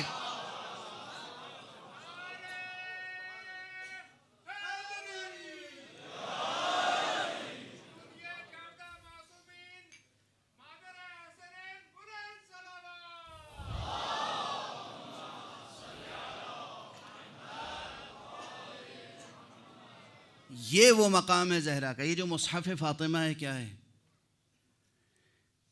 ایک مصحف وہ ہے جس میں احکام کی جزئیات و تفصیلات ہیں. ایک مصحف وہ ہے جس میں اخلاق و آداب ہیں. ایک مصحف وہ ہے جس میں آنے والی ذریت زہرا کی قیامت تک آنے والے واقعات ہیں. واضح ہے. یہ سب بی بی کو جناب جبرائیل نے آ کر سنائے، بی بی نے لکھے اور جناب امیر المؤمنین علیہ الصلاۃ والسلام سے لکھوائے. یہ علم کا ذخیرہ ایسا ہے بھی نہیں جسے بازار میں رکھ دیا جائے. واضح ہے بی بی کا مرتبہ، بی بی کا علمی مقام، علمی مرتبہ. اس بی بی کو اگر علمی لحاظ سے بھی الکوثر نہ کہیں گے تو کس کو کہیں گے؟ یہ بی بی کے مرتبے، یہ بی بی کے مقامات ہیں. وقت گزرتا چلا جا رہا ہے اور میری آواز اور میری صحت بھی ساتھ نہیں دے رہی ہے، اور مطالب بہت ہیں. بی بی کا علمی مقام، بی بی کی شجاعت. شجاعت صرف یہ نہیں ہے کہ تلوار لے کر یا نیزہ لے کر یا لشکر لے کر کبھی ناقے پر اور کبھی خچر پر اور کبھی کسی سواری پر راستے طے کیے جائیں اور امت کے افراد کو تحقیق کیا جائے. 2 دنوں سے حوالہ دے رہا ہوں. اصل شجاعت یہ ہے کہ ایک بچی کی شجاعت یہ ہے کہ اس کے سامنے اس کا خاتم النبیین کے درجے پر فائز باپ نماز ادا کر سکے. کیا شجاعت ہے، کیا شجاعت ہے. دیکھیے نا، واقعہ چھوٹا سا ہے مگر غور کرتے رہیے گا. پورا مکہ دشمن، کس کا؟ رسول کا. رسول نماز پڑھ رہے ہیں. ہر شخص چاہتا ہے رسول کی توہین کرے یا اذیت دے، اور وہاں ایک بچی آ کے کھڑی ہو جاتی ہے، اور اس بچی کی موجودگی میں رسول نماز پڑھ رہے ہیں. یہ واقعہ کتنا غیر معمولی واقعہ ہے. نہ جانے کتنی جنگیں جمل جیسی نثار کر دیجیے، اصلا قابل مقایسہ نہیں. ایک شجاعت، یہ شجاعت کا مظہر ہی تو ہے. اچھا بس گفتگو کو سمیٹ لوں. ایک مطلب اور ہے بالکل تازہ، میں یقین رکھتا ہوں بالکل تازہ. ایک تو یہ علم ہے جو بی بی نے خاص طور پر مصحف فاطمہ میں محفوظ فرمایا. یہ اپنے حوزوی ساتھیوں سے عرض کر رہا ہوں. ایک علم وہ ہے جو آپ کے کلمات سے مستنبط اور مستخرج ہو سکتا ہے. استنباط. بس چند جملے برداشت کر لیجئے، میں پسینہ بہا بہا کے گفتگو کر رہا ہوں، لیکن جی چاہ رہا ہے یہ بات کہہ کے جاؤں. ابھی تک خطبے جو 2 بی بی کے مشہور ہیں، مشہور تو ہیں. ایک خطبہ وہ جو دربار عام میں ہوا، ایک خطبہ وہ کہ جب انصار کی خواتین جمع ہوئی ہیں بی بی کی مزاج پرسی کے لیے، تو بی بی نے اس وقت ان سے خطاب کیا ہے. بس توجہ رکھیے گا. یہ جو خطبے ہیں، علم کا سرچشمہ. یاد رکھیے گا ایک بات، آپ حضرات اہل ذوق ہیں، بات سنگین ہے، دقیق ہے، نازک ہے، لطیف ہے، ظریف ہے. علم کبھی کبھی پوری کتاب پڑھ جائیے تو کوئی علم میں اضافہ نہیں ہوتا. علم کا قضیہ بہت عجیب ہے. کبھی کبھی پوری کتاب پڑھ جائیے علم میں کوئی اضافہ نہیں ہوتا. کبھی کسی صاحب نفس، صاحب معرفت، صاحب علم، صاحب وجدان، صاحب عرفان، صاحب برہان، بلکہ مجسم عرفان و برہان کی محضر میں بیٹھ جائیے، اس کے ایک جملے سے علم کے دروازے کھل جاتے ہیں. ہوتا ہے یا نہیں؟ یہ ہے نا، جو لوگ ذوق رکھتے ہیں وہ سمجھتے ہیں. کبھی ہوتا ہے پوری کتاب پڑھ گئے، کچھ حاصل نہیں ہوا. کبھی کیا ہے، کسی بزرگ کی خدمت میں بیٹھے، ایک جملہ سنا اور ذہن روشن ہو گیا، علمی مسائل حل ہونے لگے. واضح ہے؟ اب یہ نہ تلاش کیجئے کہ بی بی نے کئی ہزار صفحے یا کئی 100 صفحے کی کتاب لکھی. بی بی کے ایک ایک لفظ کو غور سے سنیے، دیکھیے کیسے ابواب علم کھلتے چلے جاتے ہیں. اس نقطہ نظر سے شرح اور متن کی قرأت ضروری ہے. میں صرف ایک فقرے کا اشارہ کر کے اور گفتگو آج تمام کر دوں گا. ایک فقرہ. وہ فقرہ کیا ہے؟ ہماری اور آپ کی اعتقادی، کلامی، عرفانی اور سیاسی اور سماجی اور معاشرتی تمام چیزوں سے جڑی ہوئی بات ہے. دیکھیے کتنی بڑی بات ہے. اعتقاد سے لے کر اور ہماری روزمرہ کی زندگی تک. وہ امر کون سا ہے؟ کون سا امر ہے؟ امر ولایت. امر ولایت. ہم صحیح اہل ولایت نہیں ہوں گے تو اہل توحید بھی نہیں ہو سکتے. توجہ ہے؟ ہم صحیح اہل ولایت نہیں ہوں گے تو اہل توحید بھی نہیں ہو سکتے. دامن محمد و آل محمد چھوڑ کر کوئی اہل توحید ہو نہیں سکتا. دیکھ لیجئے دوسرے مکاتب میں توحید کا کیا تصور ہے. اللہ کو کس طرح کرسی اور عرش اور تخت پر بٹھایا گیا ہے. دہرانے کی ضرورت ہے یہ باتیں. کس طرح خدا کے جسم کے قائل ہو گئے ہیں. کس طرح کسی نے پوچھا کہ یہ قرآن مجید میں جو آیت ہے اور جو روایت ہے کہ اللہ نازل ہوتا ہے اور جاتا ہے تو ایک صاحب ممبر سے اترے، کہا جیسے میں نازل ہوا ایسے نازل ہوتا ہے، جیسے میں ممبر پہ آ کے بیٹھ گیا ایسے بیٹھ جاتا ہے. ہے نا یہ سب آپ کے سامنے بار بار سنتے رہتے ہوں گے آپ. تو یہ بھی توحید کے مدعی ہیں، اور یہ بلکہ ایسے مدعی ہیں کہ ہمیں توحید کا سبق پڑھاتے ہیں. بہرحال تو گزارش کروں کہ اگر کوئی شخص ولایت کے معنی اصلاً جو ہیں، مقصد یہ ہے، امر اہل محمد کے زندہ کرنے کا مقصد یہ ہے کہ ہم جو کچھ لیں ان سے لیں. خدا کی معرفت لیں تو ان سے لیں. دوسروں سے خدا کی معرفت لوگے تو خدا چھوٹا نظر آئے گا، آل محمد بڑے نظر آئیں گے. آل محمد سے خدا کی معرفت لوگے تو خدا عظیم نظر آئے گا، یہ اس کے بندے نظر آئیں گے.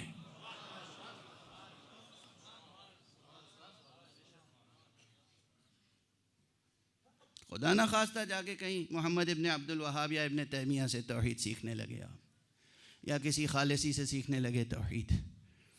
نام رکھ لینے سے خالصی کوئی خالص تھوڑی ہو جاتا ہے. صلوات پڑھ دیجئے محمد و آل محمد.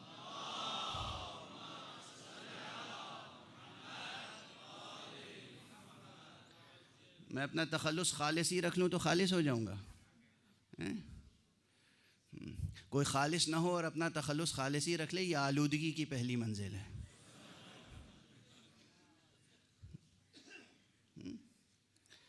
تو جب آپ ان سے توحید سیکھیں گے تو خدا چھوٹا نظر آئے گا، محمد و آل محمد بڑے نظر آئیں گے. جب محمد و آل محمد سے توحید سیکھیں گے تو توحید، ولایت کا تقاضا کیا ہے؟ توحید کس سے سیکھو؟ ان سے. احکام کس سے لو؟ ان سے. اور پھر احکام تو پوری زندگی کو محیط ہیں. نظام معاشرہ تشکیل دو تو ان سے سیکھ کر. ان سے سیکھ کر نظام سیاست بناؤ گے تو کون سا نظام بنے گا؟ نظام ولایت. اب سمجھ میں آ رہا ہے رشتہ؟ واضح ہے؟ جن لوگوں کی سمجھ میں نہیں آتا، صبر و سکون سے، پیار سے، محبت سے سمجھانے کی ضرورت ہے. غصے کا لہجہ اختیار کر کے دور کرنے کی ضرورت نہیں ہے. اب بہرحال میں نے عرض کیا کہ یہ امر ولایت وہ ہے جو توحید سے لے کر، عقائد سے لے کر، اصول دین سے لے کر، علم کلام سے لے کر، عرفان سے لے کر، اخلاق سے لے کر، سیاست سے لے کر، ہمارے معاشرے اور سماجیات تک ہر جگہ محیط ہے نا. ہم امر ولایت پر پوری طرح سے فائز ہیں؟ ہم نے امر ولایت کو پوری طرح قبول کیا، یا امر ولایت ہمارے سامنے پورے طور پر آشکارا ہے؟ اور اگر نہیں ہے تو کیوں نہیں ہے؟ بہت دقیق اور بہت الجھی ہوئی بحث ہے عزیزان گرامی، چھڑ گئی اور میرے دل میں تھی کہ یہ بات عرض کروں گا، اس لیے چھیڑ دی ہے۔ آپ پھر ایک بلند صلوات پڑھ کر مجھے طاقت دے دیں۔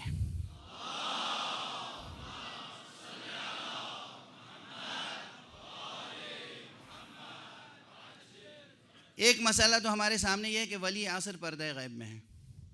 کیوں پردہ غیب میں ہے؟ ایک سوال۔ اچھا، جب حضرت ولی عصر پردہ غیب میں نہیں تھے تب بھی ائمہ معصومین امام حسن سے لے کر اور 11ویں امام تک ظاہر تھے، لیکن کیا امر ولایت ان کا نافذ تھا؟ نہیں تھا نا، تو محرومی تو تھی۔ وہ کیوں؟ سوال ہے۔ معصوم موجود ہے، ظاہر بظاہر معاشرے میں معصوم موجود ہے، اور اس کا امر ولایت نافذ نہیں ہے۔ امام رضا علیہ السلام موجود ہے اور نافذ ہے کس کے اوامر؟ طاغوت وقت کے۔ امام موسیٰ الکاظم علیہ السلام موجود ہے اور اوامر کس کے نافذ ہیں؟ طاغوت وقت کے۔ تو امر ولایت نافذ ہے یا نہیں؟ نہیں نافذ ہو سکا۔ کیوں؟ کتنا بڑا سوال ہے، اس پر سیمینار کیجئے 7 دن کا کم سے کم سیمینار، پوری دنیا سے بلائیے مفکرین کو اور مقالے لکھیں، علمی، فکری، منطقی دلائل کے ساتھ۔ امیر المومنین علی ابن ابی طالب علیہ الصلاۃ والسلام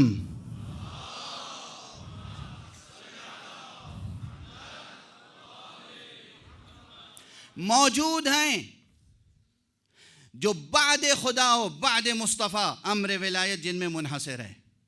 وہ جس کی ولایت کا اعلان کہاں ہوا ہے؟ منبر غدیر پر، اور صرف ایک منبر غدیر پہ تھوڑی ہوا ہے۔ یہ جملہ کبھی کہیں کہہ چکا ہوں، آپ دیکھیے تو صحیح، توحید و نبوت کے بعد اگر صحیح طور پر مطالعہ کریں تاریخ اسلام کا، تو پیغمبر نے اپنی بالکل پہلی تقریر میں کیا حکم دیا تھا؟ میں تمہارے سامنے خدا کے پیغمبر کے طور پر تمہارے لیے خوشخبری لے کر آیا ہوں، اللہ نے مجھے بھیجا ہے۔ آج کون ہے جو میرا ساتھ دے؟ جو میرا ساتھ دے گا، جو میری بات مانے گا، جو ایمان لائے گا، وہی میرا وزیر وصی جانشین ہوگا۔ کوئی نہیں اٹھا۔ آپ کی سنی ہوئی باتیں ہیں، چھوٹے بڑے تمام ذاکرین بیان کرتے رہتے ہیں۔ امیر المومنین علی ابن ابی طالب علیہ الصلاۃ والسلام اٹھے اور آپ نے کہا میں یا رسول اللہ۔ مجمع میں جناب ابو طالب بھی موجود ہیں، اور رسول نے کہا کہ یہ میرے وصی ہیں، جانشین ہیں، وزیر ہیں، تم لوگ ان کی اطاعت کرنا۔ اور جس پر درایت یہ ہے، روایت کے ساتھ درایت یہ ہے کہ کفار قریش نے حضرت ابو طالب کا استہزاء کیا، مذاق اڑایا کہ دیکھو تمہارا بھتیجا تمہیں حکم دے رہا ہے کہ اپنے بیٹے کی اطاعت کرو۔ تاریخ میں ہے نا، یہ دوست دشمن سب نے لکھا ہے۔ اس کے معنی یہ ہے کہ رسول ختمی مرتبہ صلی اللہ علیہ وآلہ وسلم کی نبوت اور رسالت و بعثت و تبلیغ کا پہلا موقع جو ہے، وہاں بھی جو پہلا حکم ہے وہ اطاعت علی کا حکم ہے۔ اور جب 23 برس کی پوری رسالت کی زندگی ختم ہو رہی ہے اور حج آخر کے بعد واپس آ رہے ہیں، تو جو آخری حکم دیا ہے میدان غدیر میں کھڑے ہو کر، وہ بھی اطاعت علی کا حکم دیا ہے۔ تو امر ولایت علی بہت واضح ہے یا نہیں؟ اس کی اہمیت واضح ہے، کوئی شک کر سکتا ہے سوائے منافق کے؟ کسی کے لیے یہ امر مبہم ہو سکتا ہے سوائے کسی بے بصر و بے بصیرت منافق کے؟ اصلا نہ مبہم ہے، نہ متشابہ، نہ مشکل، بالکل واضح آئینے کی طرح، آفتاب کی طرح۔ وہ امیر المومنین موجود ہیں، ان کی ولایت نافذ ہوئی۔ باطن کی بات نہیں کر رہا ہوں، باطناً آج بھی نافذ ہے۔ بس اس گیپ کو پر کر لیجئے گا خدا رہا، اسی لیے کہہ رہا ہوں دقیق بحث ہے، اہم بحث۔ ظاہر میں نافذ ہوئی؟ نہیں ہوئی۔ کیوں نہیں ہوئی؟ اس طرح کے کتنے سوالات قائم ہو سکتے ہیں. اس کا جواب بی بی نے اس خطبے میں دے دیا ہے قرآن مجید کے استشہاد کے ساتھ. اب دیکھیے ایک فقرے سے کتنے ابواب علم کھلیں. ایک فقرہ بی بی نے جب انصار کی خواتین آئیں اور ان کے ساتھ گفتگو کی ہے تو اپنے رنج و مصائب کا ذکر نہیں کیا ہے, صرف امر ولایت پہ گفتگو کی ہے. اور جو کہا جہاں خطبہ ختم ہوتا ہے وہاں قرآن مجید کی ایک آیت کا اقتباس پیش کیا ہے, ختم کیا. بی بی خاموش ہو گئی یہ کہہ کر انلزمکموہا وانتم لہا کارہون. اب جا کر اس فقروں کو دیکھیے, جا کر کہاں؟ سورہ مبارکہ ہود میں. سورہ مبارکہ ہود میں جہاں جناب نوح کی ریاضت و تبلیغ و مشقت کی بات ہو رہی ہے, وہاں جناب نوح کیا فرماتے ہیں؟ قال یا قوم اترون ان کنت علی بینۃ من ربی وآتانی رحمة من عنده فعمیت علیکم انلزمکموہا وانتم لہا کارہون. اے میری قوم کے لوگو, تم غور کرو اس بات پر کہ اللہ نے اگر کوئی نعمت ہمیں دی ہے, کوئی مرتبہ ہمیں دیا ہے, اور تم اس نعمت و مرتبے کو نہیں پہچان رہے ہو, اندھے ہو گئے ہو, تو کیا ہم جبراً نافذ کریں گے؟ ہرگز نہیں. یہ نعمت ہے, تم چاہو گے تو نصیب ہوگی, نہیں چاہو گے تو نصیب نہیں ہوگی.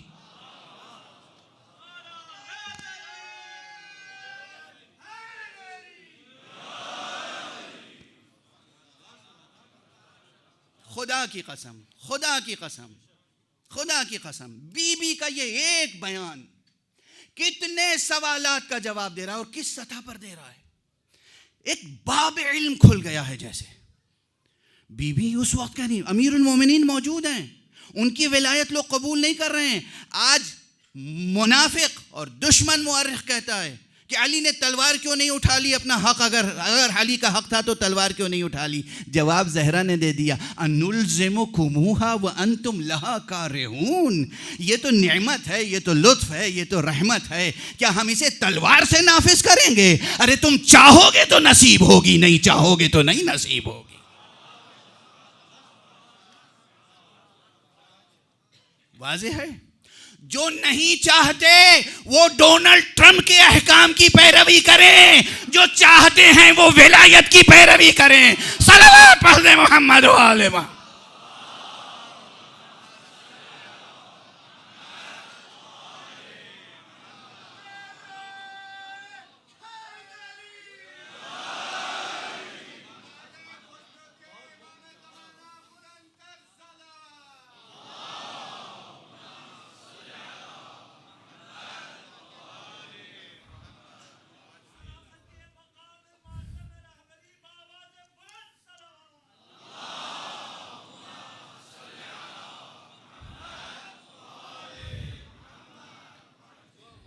غور فرمائیں,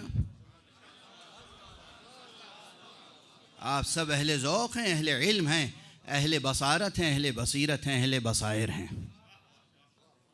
کتنے سوالات کا جواب بی بی کے ایک جملے نے دیا ہے. اور بی بی کے جملے نے ایک طرف جواب دیا, ایک طرف آیت صامتہ کو ناطقہ بنا دیا. قرآن میں یوں پڑھو گے آیت سمجھ میں نہیں آئے گی قیامت تک, بی بی کے خطبے کی روشنی میں پڑھو گے آیت بولنا شروع کر دے گی. تطبیق دے کر دیکھو آیت کے مفاہیم کہاں کہاں اجاگر ہوتے ہیں. آج امام زمانہ پردے غیب میں نے بہت پہلے ایک جملہ کہا تھا, یہ غیب ہماری طرف سے ہے, ان کی طرف سے تھوڑی. واضح ہے, ہماری طرف سے, ان کی طرف سے نہیں. بس ختم کر رہا ہوں گفتگو کو. ہماری طرف سے غیبت کبریٰ ہے, کسی سے نہیں ملتے, عام اعلان ہے, مگر جسے چاہتے ہیں لطف فرما دیتے ہیں. کیوں؟ معیار وہی ہے.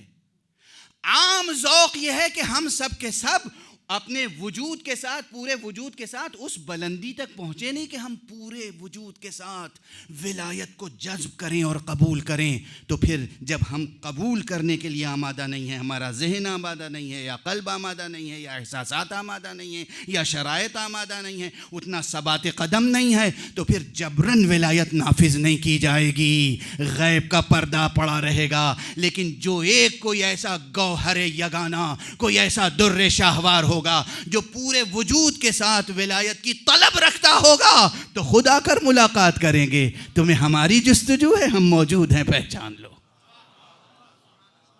تو ایک بڑا مجمع وہ ہے جس کو جو غیب، جو ولایت سے محروم ہے. کیوں؟ اس لیے کہ اس کے اندر طلب نہیں ہے، چاہت نہیں ہے. لیکن کچھ افراد وہ ہیں جو آج بھی واقعاً خدا کے ملک میں جیتے ہیں، آل محمد کی تہذیب میں جیتے ہیں، در حسین اور در زہرا پہ جیتے ہیں. وہ کسی کے غلام نہیں ہیں. اور اگر کوئی ایسا اہل ولایت ہو تو اس کا رشتہ ولایت سے جڑا ہوتا ہے. اس لیے کہ بیچ میں کراہت نہیں آنی چاہیے.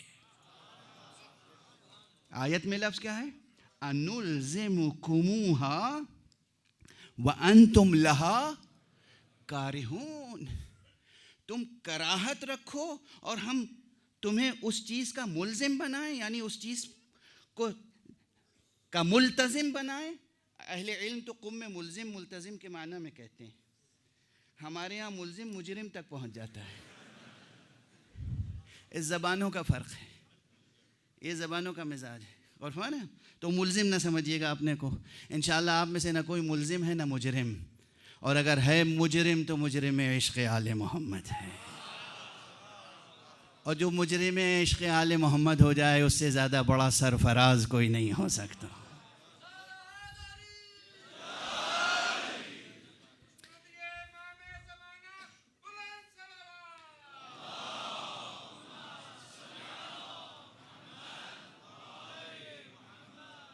تو غور فرمائیں آپ نے کس طرح بی بی کے خطبے کی قرأت کی جائے، کس طرح سمجھا جائے. بی بی کے ایک جملے نے کتنے سوالات کا جواب دے دیا. علی ہیں، ولایت نافذ نہیں ہے. کیوں؟ علی کا قصور ہے، نظام حق کا قصور ہے، نظام ولایت کا قصور ہے، یا ان افراد کا قصور ہے جو کراہت رکھتے ہیں، جو قبول نہیں کرنا چاہتے دل سے. یہی فرق ہے ولایت اور طاغوتیت میں. جو چیز بزور شمشیر منوائی جائے وہ طاغوتیت ہے، جو چیز محبت سے اور لطف سے نافذ کی جائے وہ ولایت ہے. یہی فرق ہے. ہاں یہاں پر اور بہت سے سوالات آئیں گے، ان کا جواب بھی ہے، لیکن اب طاقت نہیں ہے، بس سمیٹ دوں. یہ ہے بی بی زہرا محدثہ. جبرائیل ان سے گفتگو کرتے ہیں. ان کا وجود سرچشمہ علم ہے. ان کے خطبے اور ان کے کلمات کے، ان کے ایک ایک کلمے سے ابواب علم کھل جاتے ہیں، شکوک و شبہات رد ہو جاتے ہیں. یہ بی بی ہے جسے آنے والے واقعات کا علم ہے. یہ بی بی ہے جسے اپنی شہادت کی کیفیت معلوم ہے. یہ بی بی ہے جسے اپنے بیٹے کی شہادت کی کیفیت معلوم ہے. یہ بی بی ہے جس نے حسین کو پالا ہی ہے قتل ہونے کے لیے.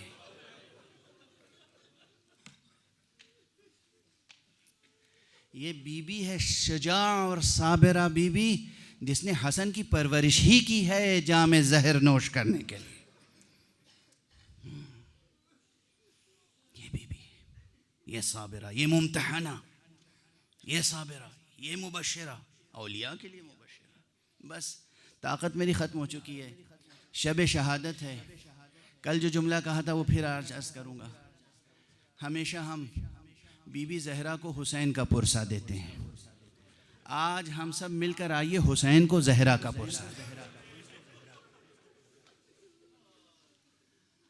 کبھی ہم حسن کا پرسہ زہرا کو دیتے ہیں، کبھی حسین کا پرسہ زہرا کو دیتے ہیں، کبھی سید سجاد کا پرسہ زہرا کو دیتے ہیں، ان کے بچوں کا پرسہ انہیں دیتے ہیں. آج ہم ان کے بچوں کو ان کا پرسہ پیش کریں.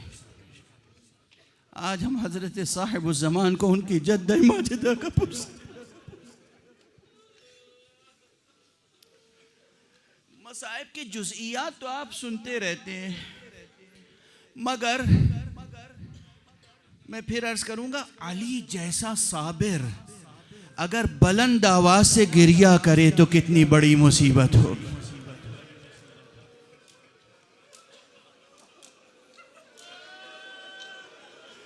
علی جیسا صابر اگر قبر کے کنارے کھڑا ہو کر کہہ رہا ہو بلند آواز سے انا للہ و انا الیہ راجعون، کیسی قیامت کی مصیبت ہوگی. ہاں یہ روایت میری نظر سے گزری ہے کہ وہ لمحہ خاص جب بی بی نے اس دنیا سے مفارقت کی ہے، اس لمحے میں جناب امیر المومنین حسنین کے ساتھ قبر مبارک پیغمبر کے پاس تھے کہ گھر سے اسماء بنت عمیس آئیں اور ان کو علی نے دیکھا. علی نے اسماء کو دیکھا اور اس کے بعد اسماء کی آنکھوں میں آنسو، چہرے پر اضطراب. علی نے کہا کیا ہوا؟ اسماء نے کہا زہرا نہیں رہی. علی نے ایک چیخ ماری اور غش کھا کر گر.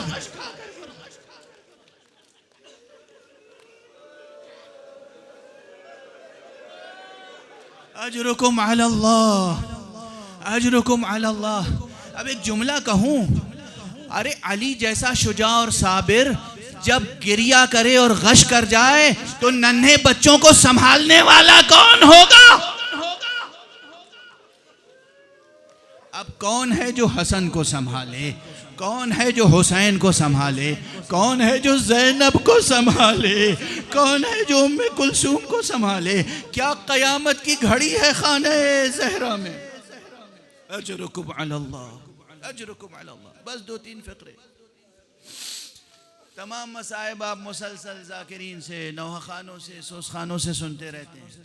مقصد تو بس یہ ہے کہ آپ ملتفت ہو جائیں، متوجہ ہو جائیں اور نذرانہ عشق پیش کریں اور ان آنسوؤں سے اپنی زمین طبیعت کو ایسا زرخیز بنائیں کہ شجر ولایت بارور ہو جائے.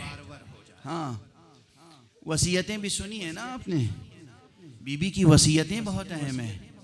ایک وصیت عمومی ہے، ایک وصیت بی بی کی خود ان کی ذریت کے لیے ہے. اپنے جب امیر المومنین تشریف لائے ہیں اور بی بی کا تکیہ اٹھایا تو دیکھا نیچے ایک رقعہ رکھا ہوا ہے. اس کا بس ایک فقرہ یہ تھا، یا علی قیامت تک آنے والے، میری نسل سے پیدا ہونے والے، میری ذریت میں ہونے والے سیدوں کو میرا سلام کہہ دے.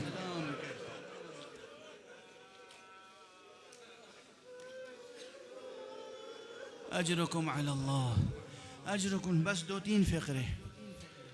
یا علی مجھے تمہارے علاوہ کوئی غسل نہیں دے گا، تم خود غسل دینا، تم خود کفن پہنانا. یا علی مجھے راتوں رات دفن کر دینا. اصل میں یہ زہرا کی شہادت زہرا کی معراج ہے، اسی لیے راتوں رات بابا کی معراج ہوئی تھی، راتوں رات بی بی نے دفن ہونے کی وصیت کی ہے.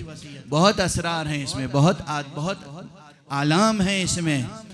مجھے راتوں رات دفن کر دینا، میرے دشمنوں کو خبر نہ کرنا، جنہوں نے مجھے غیظ و غضب میں مبتلا کیا ہے انہیں میرے جنازے پہ آنے کی اجازت نہ دینا. آپ سنتے رہتے ہیں یہ سب حقائق ہیں. جو رد کرتے ہیں وہ صحیح رائے نہیں رکھتے، نہ علمی اعتبار سے نہ ایمانی اعتبار سے. آقا امیر المومنین نے غسل دینا شروع کیا تو پھر جس طرح مسجد میں بلند آواز سے گریہ کیا تھا، ایک مرتبہ پھر بلند آواز سے گریہ کیا. بعد میں ابو ذر نے پوچھا، سلمان نے پوچھا، آقا آپ جیسا صابر، آپ جیسا شجاع اور اس قدر بلند آواز سے گریہ، کہا تمہیں معلوم نہیں اپنے پہلو کا زخم کس طرح مجھ سے چھپایا.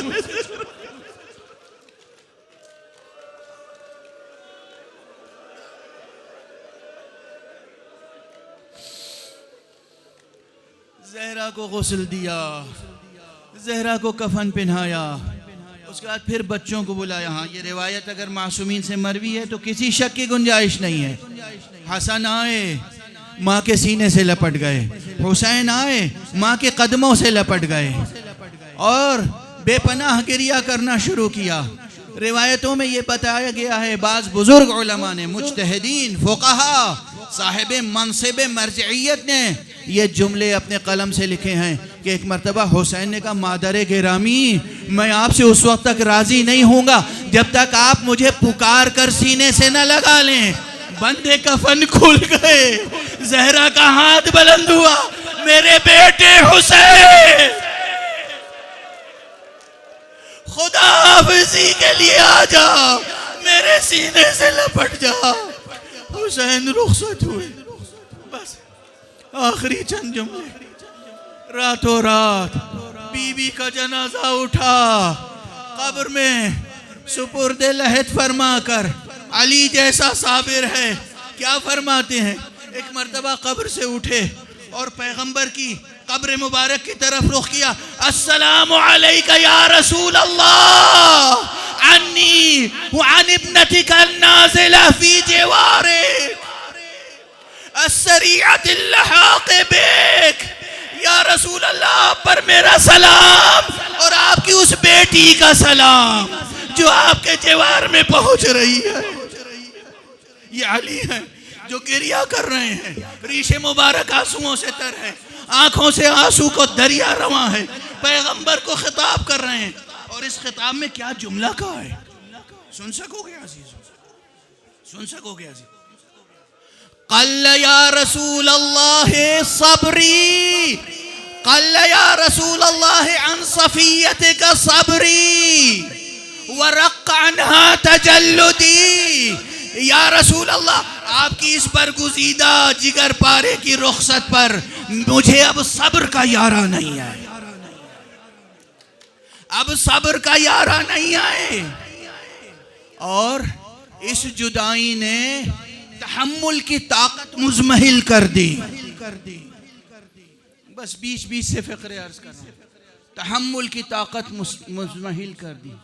اللہ ان لی فی التأسی بعظیم فرقتک وفادح مصیبتک موضع تعز، اے رسول مگر بس ایک بات ہے، اس عظیم غم میں اگر میرے لیے کوئی تسلی کا سامان ہے تو خود آپ کا غم، آپ کی فرقت، آپ کا غم۔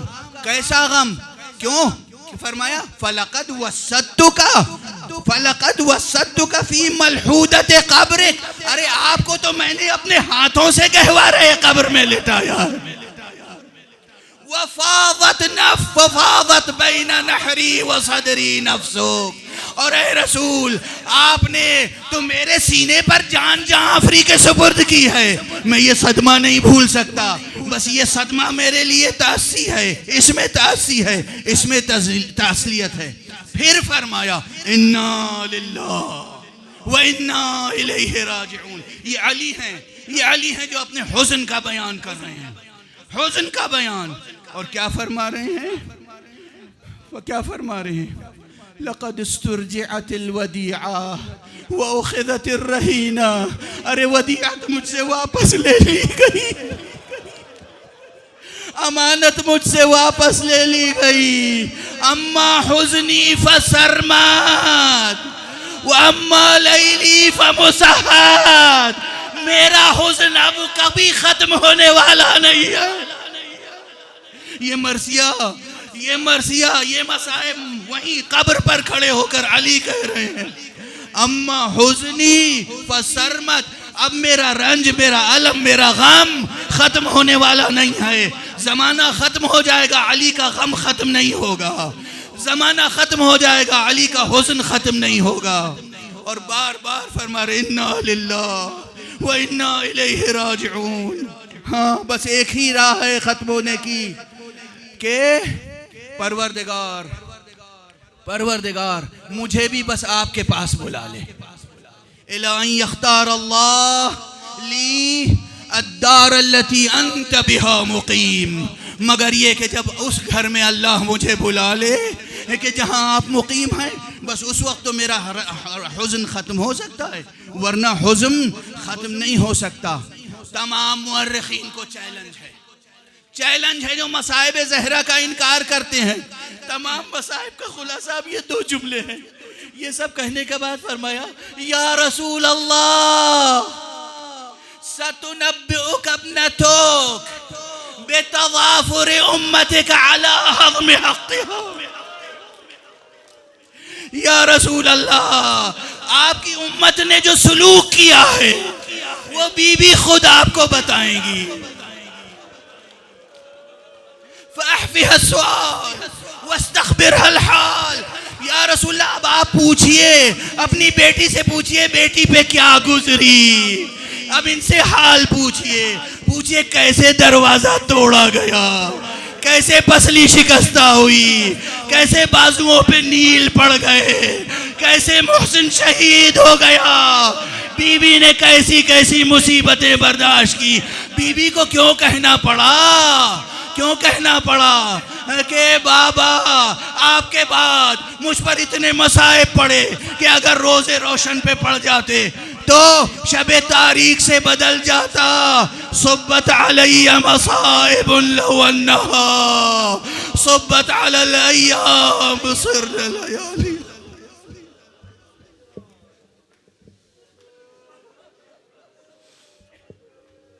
انا للہ وإنا إليه راجعون. رضا بقضائه وتسلیما لأمره. پروردگار ہمیں علوم قرآن اور معارف اہل بیت سے آشنا فرما. پروردگار ہماری اس ناچیز سی مجلس اعزاء کو قبول فرما. پروردگار ہمارے سروں پر علماء اعلام مجتہدین عظام کا سایہ برقرار رہے. حضرت آیت اللہ معظم جناب محقق کبیر حضرت آیت اللہ شیخ محسن عراقی اور جو حضرات بھی مجلس میں موجود ہیں، ان تمام حضرات کے مراتب کو بلند فرما. ان کے سایہ مبارک ہمارے سروں پہ قائم رہے. پروردگار اس نظام ولایت کو برقرار رکھ. پروردگار مقام معظم رہبری کی حفاظت فرما. پروردگار اس مملکت اسلامی کی حفاظت فرما. پروردگار ان عزاداروں کی حفاظت فرما. روئے زمین پر جہاں جہاں بھی عزاداران زہرا ہیں، سوگواران اہل بیت ہیں، جہاں جہاں بھی ہیں، پروردگار اپنی خصوصی حفظ و امان میں رکھنا. پروردگار ہمیں پورے وجود کے ساتھ امر ولایت کو رغبت کے ساتھ قبول کرنے والا بنا دے. پروردگار ایسا نہ ہو کہ نعوذ باللہ ہم میں سے کوئی کارہین میں شمار ہو. پروردگار معبود اپنے بندوں میں مومنین میں جو لوگ مریض ہیں ان کے لیے خصوصی طور پہ مجھ سے آج کہا گیا ہے کہ پروردگار جو لوگ بیمار ہیں انہیں صحت کاملہ عطا فرما، جو مریض ہیں انہیں شفا عاجلہ عطا فرما، جن کی جو حاجتیں ہیں بحق زہرائے مرضیہ ان حاجتوں کو پورا کر. اور پروردگار انسانیت بلک رہی ہے، انسانیت کراہ رہی ہے. پروردگار اپنے ولی آخر کو، ولی اعظم کو اذن ظہور عطا فرما اور ان کے ہاتھوں سے اپنی رحمت و رافت و عدالت کا پرچم لہرا.